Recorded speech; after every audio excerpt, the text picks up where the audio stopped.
Hello student, welcome to my channel the learning hub. आज हम लोग क्लास 10 का इलेक्ट्रिसिटी का दूसरा लेक्चर शुरू करने वाले हैं, जो कि हमारा टॉपिक है ओम्स लॉ। ओम्स लॉ कहता क्या है, सबसे पहले समझेंगे ओम्स लॉ के बारे में। ओम्स लॉ क्या है क्या नहीं, एनसीईआरटी लाइन बाय लाइन है, ठीक है। कहता है ओम्स लॉ बहुत इंपॉर्टेंट है, इससे क्वेश्चन आता ही आता है। R is a constant for a given Ohm's law। अच्छा, Ohm's law डायरेक्ट शुरू हो गया।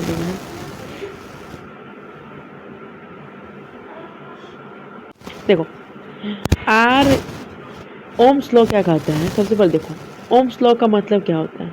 Ohm's law हम लोग को क्या बताता है, सबसे पहले समझना है कि R क्या होता है। R एक कांस्टेंट होता है जो कि रेजिस्टेंस उसको बोलते हैं for a metallic wire at a given temperature, that is called resistance. R को क्या रिप्रेजेंट करता है, आर रेजिस्टेंस को रिप्रेजेंट करता है। रेजिस्टेंस मतलब ये सिंबल पिछले क्लास में था, पता था, ठीक है।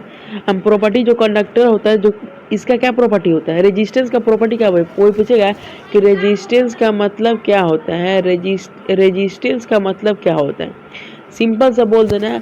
रेजिस्टेंस उस कंडक्टर को बोलते हैं। रेजिस्टेंस एक टाइप का कंडक्टर होता है जो कि इलेक्ट्रिक करंट को क्या करता है, रेजिस्ट करता है। रेजिस्ट का मतलब क्या होता है, रोकता है, ये रोकता है, ये रोकता है, ठीक है। अब according to Ohm's law, Ohm's law क्या है। अब ओम्स लॉ के दौरान ओम्स लॉ जानेंगे आगे क्या होता है। Conductor having the appreciable resistance is called resistance. Conductor के पास एप्रिसिएबल रेजिस्टेंस होता है, अच्छा रेजिस्टेंस होता है, उसी को रेजिस्टर बोला जाता है। एंड इट इज कंट्रोल, जो कि क्या करता है, इलेक्ट्रिक करंट को कंट्रोल करता है। अभी बोले ना, इलेक्ट्रिक करंट को जो कि रोकता है या उसको कंट्रोल करता है, that is called electric resistance. और जो अच्छा रहता है उसको रेजिस्टर बोला जाता है। The current through resistor is inversely proportional to resistance. आगे पढ़ेंगे।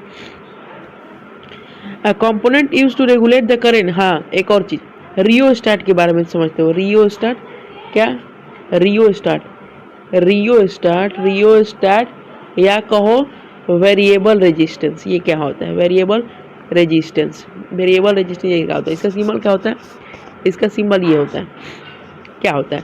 रियोस्टेट एक ऐसा, ये होता है रियोस्टेट। रियोस्टेट एक ऐसा इक्विपमेंट होता है, ऐसा एक डिवाइस होता है जो कि करंट, जो कि क्या करता है, करंट को चेंज कर देता है, करंट को रेगुलेट कर देता है बिना वोल्टेज को चेंज किए।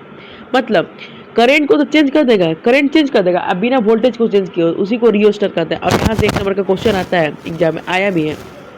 क्या आता है, वो क्वेश्चन आ जाता है कि बस एक ऐसा रजिस्टर, एक ऐसा इक्विपमेंट का नाम बताइए जो कि करंट को चेंज कर देता है बिना वोल्टेज के चेंज किए हुए, विच इज कॉल्ड रियोस्टेट या variable resistance. A device which is change or regulate the electric current without changing its voltage, that is called electric rheostat, ठीक है। ये हो गया। अगला देखते हैं। अब आता है ओम्स लॉ पर। ओम्स लॉ क्या कहता है। ओम्स लॉ बहुत इंपॉर्टेंट लॉ है और इसका इंपॉर्टेंस आता है। ओम्स लॉ क्या होता है, ओम्स लॉ का इंपॉर्टेंस आता है। ओम्स लॉ किसके द्वारा दिया गया था। ओम्स लॉ जो था, एक साइंटिस्ट थे जिसका नाम था क्या, जॉर्ज साइमन ओम। इन्हीं के द्वारा ये दिया गया था। ओम्स लॉ किसके द्वारा दिया गया, जॉर्ज साइमन ओम। क्या कहें, 1827 में क्या हुआ, जॉर्ज साइमन ओम जो कि जर्मनी के एक क्या थे, एक साइंटिस्ट थे, उन्होंने एक रिलेशन पता किया। किसके बीच में रिलेशन पता किया, करेंट और पोटेंशियल डिफरेंस के बीच में। करेंट और पोटेंशियल डिफरेंस के बीच में एक रिलेशन पता किया।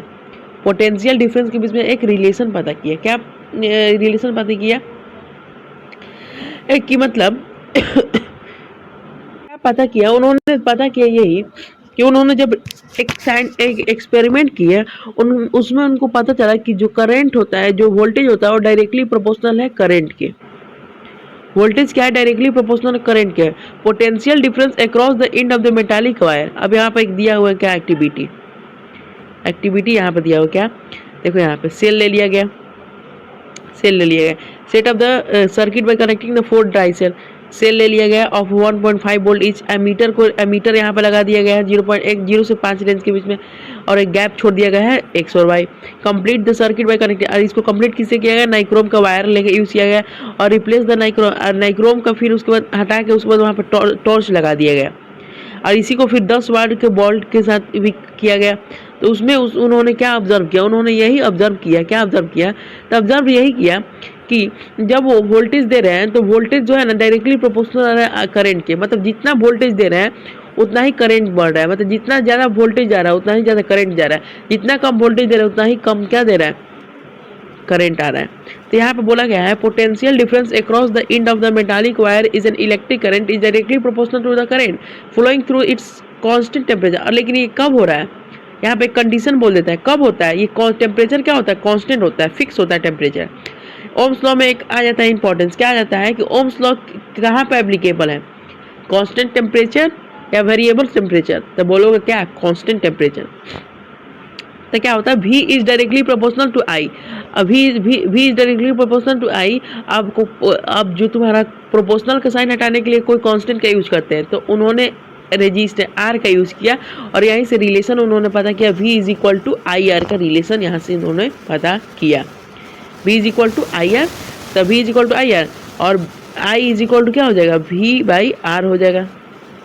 यहाँ से रिलेशन पता किए, यहाँ पर दिया हुआ है। अब यहाँ पर देखेंगे कि रेजिस्टेंस जो है, रेजिस्टेंस कौन, रेजिस्टेंस का मतलब कौन, रेजिस्टेंस का मतलब कौन, resistance V is equal to I R, तो R इज इक्वल टू क्या हो गया, V अपॉन I। ये रेजिस्टेंस है। अब पूछेगा यहाँ पे क्वेश्चन है कि रेजिस्टेंस किस पे डिपेंड कर रहा है, factor of the resistance of the conductor, मतलब किस फैक्टर पर रेजिस्टेंस डिपेंड कर रहा है। तो देखो सबसे पहले एमीटर जो रीड कर रहा है, एमीटर जो है एमीटर ही बताएगा ना कि करंट कैसा हो रहा है कैसा नहीं जा रहा है। सबसे पहले देखो length of the wire, wire का लेंथ पर रेजिस्टेंस डिपेंड करता है, वायर का लेंथ पर रेजिस्टेंस डिपेंड करता है। मतलब resistance is directly proportional to length of wire, nichrome wire of the twice length to L here the metre. हाँ देखो क्या हुआ, जैसे ही क्या बोले हम, जैसे ही यहाँ पे बात किया गया है कि यहाँ पे दिया हुआ है, सबसे पहले किस पे डिपेंड करेगा, तो resistance of the conductor depend करेगा तुम्हारा लेंथ पे। उसके बाद area of cross section, area of cross section का मतलब क्या हुआ, जैसे ये कंडक्टर हुआ, ये कंडक्टर हुआ, अब यहाँ से हम इलेक्ट्रिक करंट दे रहे हैं, तो इसका क्रॉस सेक्शन का एरिया कौन हुआ, यही ना हुआ, ये कैसा एरिया है, सर्कल का एरिया यहाँ पे हुआ था पाई आर स्क्वायर, इसी को कहते हैं area of cross section. Easy है। Nature of material, nature of material का मतलब होता है रेजिस्टिविटी, जिसको रो से डिनोट किया जाता है, याद रखना। Resistance of the uniform metallic conductor is directly proportional to this length, R is directly proportional to length. जितना देखो रेजिस्टेंस कब बढ़ेगा, रेजिस्टेंस बढ़ने का मतलब है लेंथ ऑफ वायर बढ़ेगा तब होगा, और इनवर्सली प्रोपोर्शनल होता है एरिया ऑफ क्रॉस सेक्शन, मतलब एरिया ऑफ क्रॉस सेक्शन जितना कम रखोगे रेजिस्टेंस उतना ज़्यादा रखेगा, एरिया ऑफ क्रॉस सेक्शन जितना बड़ा रखोगे रेजिस्टेंस उतना ही क्या होगा, कम होगा। तो ये बात हुआ, ठीक है। तो यहाँ से एक यहाँ से एक ये आया, एक यहाँ से रिलेशन आया। अब यहाँ पे एक काम करो, रो यहाँ पे जो रो है, रो क्या होता है, R इज डायरेक्टली R, यहाँ से फॉर्मूला आ गया, R is equal to rho L upon A। Rho क्या होता है, रो रेजिस्टिविटी होता है। तो कहता है कि रो क्या होता है, रेजिस्टिविटी होता है। रो एक कांस्टेंट के रूप में यहाँ पे यूज किया गया, जो कि प्रोपोर्शनलिटी के लिए यूज किया गया है, जिसको इलेक्ट्रिकल रेजिस्टिविटी बोला जाता है ऑफ मटेरियल। ये मटेरियल को रिप्रेजेंट करता है, कैसा मटेरियल कैसा नहीं कंडक्टर का। इसका कैरेक्टरिस्टिक क्या होता है, प्रॉपर्टी ऑफ मटेरियल। इसका जो ऐसा यूनिट होता है क्या होता है, ओम मीटर। अब ओम मीटर कैसे आएगा वो देखो, ओम मीटर कैसे आएगा वो देखो। ये भी क्वेश्चन आता है कि प्रूफ करो कि रेजिस्टिविटी का यूनिट ओम मीटर है। ओम मीटर कैसे है, रेजिस्टिविटी का यूनिट तो कैसे है, तो तुमको पता है कि रेजिस्टेंस इज इक्वल टू क्या होता है, रो एल अपॉन ए। तो रेजिस्टिविटी इज इक्वल क्या होगा, रेजिस्टेंस इनटू एल अपॉन ए। तो रेजिस्टेंस का यूनिट क्या होता है, ओम होता है, और लेंथ का क्या होता है, लेंथ का मीटर, और एरिया क्या हो जाएगा, मीटर का स्क्वायर। तो एगो मीटर एरिया क्या होगा, रो सॉरी 2 मिनट यहाँ पर गलत हो गया यहाँ पे। अब ये रो है, तो ये जो आर ए है तो ऊपर चल जाएगा, आर इंटू ए हो जाएगा, और एल नीचे डिवाइड में हो जाएगा। तुमको पता है कि रेजिस्टेंस क्या होता है, रेजिस्टेंस का यूनिट होता है ओम, एरिया का क्या होता है मीटर स्क्वायर, एल का क्या होता है मीटर। तो सिंपल सा लिख सकते हैं, rho meter square by meter, M से एम कट गया तो क्या हो गया, रेजिस्टिविटी का यूनिट क्या हो गया, रो मीटर। तो ये एक इम्पॉर्टेंस फार्मूला है यहाँ से, ठीक है, ये दिया हुआ है। Thicker of the cross section same length या द रीडिंग इंक्रीज। यहाँ पर दिया हुआ है कि नाइक्रोम वायर है जिसका लेंथ क्या है एल है। एज्यूम करो कि रीडिंग एक है। Nichrome wire of the length हाँ नाइक्रोम वायर का जैसे ही लेंथ 2L की है तो एमीटर रीडिंग हाफ हो गया। क्यों हाफ हो गया? तो यहाँ पे दिमाग लगाने वाली बात है। क्या तुमको पता है कि resistance is directly proportional to length होता है लेंथ ऑफ वायर। समझना, यहाँ पे दिमाग लगाने वाली चीज़ है। रेजिस्टेंस क्या होता है? डायरेक्टली प्रोपोर्शनल होता है लेंथ ऑफ वायर का। और तुमको एक और पता है कि ओम्स लॉ से V is equal to IR होता है। अब यहाँ से आई है तो current is directly proportional inversely proportional to resistance बड़ा होगा तो समझना कि लेंथ ऑफ रेजिस्टेंस बड़ा होगा तो समझना कि जो करंट है वो क्या होगा? कम होगा। तो यहाँ पे कह रहा है कि लेंथ ऑफ वायर कितना है? जब लेंथ ऑफ वायर L था जब लेंथ ऑफ वायर L था तो हमारा जो रीडिंग था, करंट का रीडिंग था 1 एम्पियर था। तो लेंथ ऑफ क्या बोल रहा है कि जब उसको 2L कर दिए तो रीडिंग हाफ हो गया। कैसे? तो देखो ये L था तो रेजिस्टेंस R हो गया। आज यहाँ पर 2L कर देंगे तो रेजिस्टेंस भी 2R हो जाएगा। और ये 2R का मतलब क्या हुआ? जब current is inversely proportional to R, जब ये 2R है तो ये क्या हो जाएगा? करंट क्या हो जाएगा? हाफ हो जाएगा। तो करंट पहले से कितना था? 1 एम्पियर बाई 2 करेंगे तो कितना होगा? Half ampere. अगला क्या है? Thicker larger cross section nichrome of same. हाँ यहाँ पे एक और बात आता है। क्या यहाँ पे एक और चीज है? थिकर का मतलब होता है लार्जर क्रॉस सेक्शन एरिया, मतलब ज्यादा, उसका ज्यादा क्रॉस एरिया ज्यादा होगा। नाइक्रोम एरिया ज्यादा होगा तो समझना है कि रेजिस्टेंस क्या होगा? कम होगा। और रेजिस्टेंस कम होने का मतलब होता है करंट क्या ज्यादा दौड़ेगा।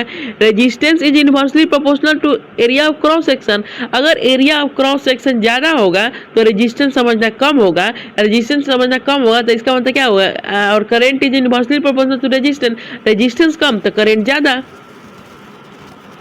रीडिंग इंक्रीज हो गया। अगर एरिया को डबल कर देंगे तो रीडिंग क्या हो जाएगा? डबल हो जाएगा। Copper wire of same length and cross section area is the same, here the reading is change होगा। तो ये चीज है। Electrical resistance of the conductor क्या है?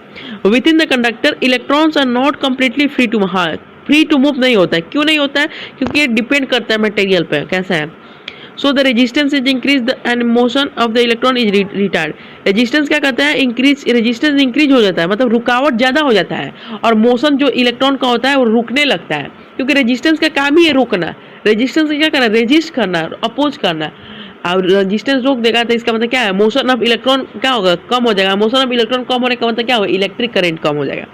A component that conduct electricity has a low resistance। एक component है जो कि इलेक्ट्रिसिटी कंडक्ट करता है, इसका लो रेजिस्टेंस होता है, उसको गुड कंडक्टर बोलते हैं। अगर कोई मटेरियल है जो कि इलेक्ट्रिसिटी आसानी से उसमें पास हो जा रहा है तो उसको गुड कंडक्टर बोलेंगे। इसका मतलब क्या है? उसका रेजिस्टेंस कम है। रेजिस्टेंस कम होने का मतलब क्या होता है? रेजिस्टेंस इज क्या होता है? Inversely proportional to current. अगर रेजिस्टेंस कम होगा तो करंट ज्यादा लगेगा, करंट ज़्यादा बहेगा। अगर रेजिस्टेंस ज़्यादा होगा तो करंट कम बहेगा। तो अगर कोई मटेरियल का रेजिस्टेंस कम है तो समझना कि वो गुड कंडक्टर है। अगर कोई मटेरियल का रेजिस्टेंस ज़्यादा है तो समझना कि वो पूरा कंडक्टर है। ठीक है। हाई रेजिस्टेंस वालों को क्या बोलते हैं? High resistance. ये हाई रेजिस्टेंस जहाँ भी होगा तो समझना कि poor conductor, that is called insulator. एक न्यूमेरिकल आ गया, बढ़िया न्यूमेरिकल है। क्या कह रहा है कि how much current will be electric ball drawn from the 220 volt sources if the resistance of the bulb filament is 1200 ohm। 1200 ohm। हाँ 1200 ohm। अगर हमारे पास क्या दिया हुआ है? हमारे पास दिया हुआ है वोल्टेज, हमारे पास दिया हुआ है पहला वाला वोल्टेज हमारे पास कितना दिया हुआ है? वोल्टेज हमारे पास दिया हुआ है 220 वोल्ट वोल्टेज दिया हुआ है। Resistance of the bulb, resistance हमारे पास कितना दिया हुआ है? 1200 ओम दिया हुआ है। हमसे पूछ रहा है क्या कि हाउ मच करेंट। तो तुमको पता है V is equal to IR। तो I इज इक्वल टू क्या होगा? V upon R। V कितना दिया हुआ है? वोल्टेज कितना दिया? 220 वोल्ट। ये क्या है? 1200। तो कट जाएगा तो 22/12 11 6 11/6 कर लेना, जो भी आएगा 11/6 0.18। How much current will an electric heater drawn from a 220 volt source. Voltage हमारे पास दिया हुआ है 220 वोल्ट वोल्टेज दिया हुआ है। 220 volt if the resistance of the heater. अच्छा रेजिस्टेंस हमारे पास कितना दिया हुआ है, रेजिस्टेंस हमारे पास कितना दिया हुआ है 100। रेजिस्टेंस हमारे पास 2 मिनट, रेजिस्टेंस हमारे पास 100 है ना, 100 ओम दिया हुआ है, 100 ओम दिया हुआ है। तब V is equal to I R, तो I इज इक्वल टू क्या होगा V अपन आर। तो V कितना है 220 वोल्ट और ये क्या हो जाएगा 100, तो ये कितना हो जाएगा 2.2 एम्पियर, 2.2 एम्पियर हो जाएगा। यहाँ ये हो गया। अगला प्रॉब्लम क्या है, a potential difference between the terminal of the electrical heater is 60 volt. अच्छा पोटेंशियल डिफरेंस हमारे पास दिया हुआ 60 volt. When is draw a current of 4 ampere from a source, what current will be the heater drawn if the potential difference is increases by 120 volt. अच्छा बढ़िया question, बढ़िया question कर है कि पोटेंशियल डिफरेंस हमारे पास कितना दिया हुआ है 60 वोल्ट, किससे सोर्स से। व्हेन इट ड्रॉन है 4 एम्पियर, करंट कितना ड्रॉन कर रहा है 4 एम्पियर का, किससे सोर्स से, सोर्स से ड्रॉ कर दिया है। हमेशा समझना एक चीज़ हमेशा याद रखना कि हमेशा एक चीज़ याद रखना, ऐसा ऐसा न्यूमेरिकल में हमेशा क्या होता है कि रेजिस्टेंस हमेशा फिक्स रहता है, रेजिस्टेंस निकाल लोगे फिक्स रहेगा। यहाँ हमारे पास दिया हुआ है वोल्टेज, दिया हुआ है वोल्टेज कितना दिया हुआ है, वोल्टेज दिया हुआ है 20 volt 60 volt 4 ampere, 60 volt voltage है और करंट कितना है, करंट 4 एम्पियर है, करंट कितना है 4 एम्पियर। तब V इज इक्वल टू क्या होता है आई आर, तो R इज इक्वल टू क्या होगा V अपन आई। अब V कितना दिया हुआ है 60 है और ये कितना है 4 है, तो 4 एकम 4 और 4 5 20 15 ओम आ गया। रेजिस्टेंस कितना आ गया 15 ओम। जब रेजिस्टेंस 15 ओम आ गया, जब रेजिस्टेंस 15 ओम आ गया, अब कह रहा है कि अब वोल्टेज को बढ़ा के 120 वोल्ट कर दिया गया है, तो बताओ कि करंट कितना ड्रॉन होगा। फॉर्मूला क्या होता है V is equal to I R, तो I is equal to V upon R. Voltage कितना कर दिया गया 120 वोल्ट और रेजिस्टेंस हमारे पास कितना है 15 रेजिस्टेंस कितना है 15, तो 5 आई 15 5 दूनी 10 5 का 20 3 8 24 कितना आ जाएगा 8 एम्पियर। 8 एम्पियर के से करंट चलेगा। ठीक है, अब यहाँ पर factor of the resistance conductor depend, ये तो हो गया। मटेरियल सिल्वर का सब रेजिस्टिविटी की बात करोगे तो सिल्वर का कितना होता है 1.60 इंटू 10 के पावर 8 होता है। ठीक है, कंडक्टर में रेजिस्टिविटी ये होता है, कंडक्टर में सबसे ज़्यादा रेजिस्टिविटी क्या होता है, सबसे ज़्यादा अच्छा रेजिस्टिविटी इसका कम होता है, माइनस में है ना, माइनस में सबसे ज़्यादा रेजिस्टिविटी किसका होता है सिल्वर का। सिल्वर का सबसे ज़्यादा रेजिस्टिविटी होता है किस में कंडक्टर में। एलॉय में सबसे ज़्यादा रेजिस्टिविटी किसका होता है कंस्टेंटेन मतलब कॉपर और निकल का। इंसुलेटर में सबसे ज़्यादा रेजिस्टिविटी किसका होता है, सबसे ज़्यादा रेजिस्टिविटी बात करोगे तो डायमंड हो गया, एबोनाइट हो गया, ये एबोनाइट। ठीक है, resistivity of metal alloy value, resistivity metal और एलॉय का बहुत ही कम होता है, वेरी लो होता है। 10 के पावर 8 से लेके 10 के पावर -6 से दे आर गुड कंडक्टर। हाँ गुड कंडक्टर होता है। रेजिस्टिविटी इंसुलेटर का रेजिस्टिविटी कितना बहुत ज़्यादा होता है, 10 के पावर 12 से लेकर 10 के पावर, ये रेंज याद रखना है। मतलब कहने का मतलब मेटल और एलॉय का रेजिस्टिविटी कितना होता है 10 के पावर -8 से लेकर 10 के पावर -6 तक। वही बात करोगे किसमें रेजिस्टिविटी इंसुलेटर का कितना होता है 10 से लेकर 12 से लेकर 17 तक। रेजिस्टिविटी ऑफ एलॉय क्या होता है हाइयर होता है कांस्टेंट मेटल का। एलॉय का रेजिस्टिविटी ज़्यादा होता है ताकि वो हीट जल्दी करे, ताकि हीट इसलिए करता है, रेजिस्टिविटी ज़्यादा रहता है। एलॉय क्या होता है ऑक्सीडाइज नहीं होता है हाई टेम्परेचर पर, एलॉय ऑक्सीडाइज नहीं होता हाई टेम्परेचर पर, आसानी से ऑक्सीडाइज नहीं होता है क्योंकि उसका रेजिस्टिविटी क्या होता है हाई रहता है। इसीलिए इसको इलेक्ट्रिकल हीटिंग डिवाइस के लिए यूज़ किया जाता है ताकि वो गर्म ज़्यादा जल्दी हो जाता है और गर्म रहता है। ये ऑक्सीडाइज होता है, हवा के संपर्क में इसलिए नहीं आता है क्योंकि ये क्या होता है एलॉय होता है और एलॉय जल्दी ऑक्सीडाइज नहीं होता है क्योंकि इसका हाई रेजिस्टिविटी होता है। टंगस्टन को भी टंगस्टन फिलामेंट में यूज़ किया जाता है बल्ब का, क्यों यूज़ किया जाता है क्योंकि इसका रेजिस्टिविटी ठीक ठाक रहता है।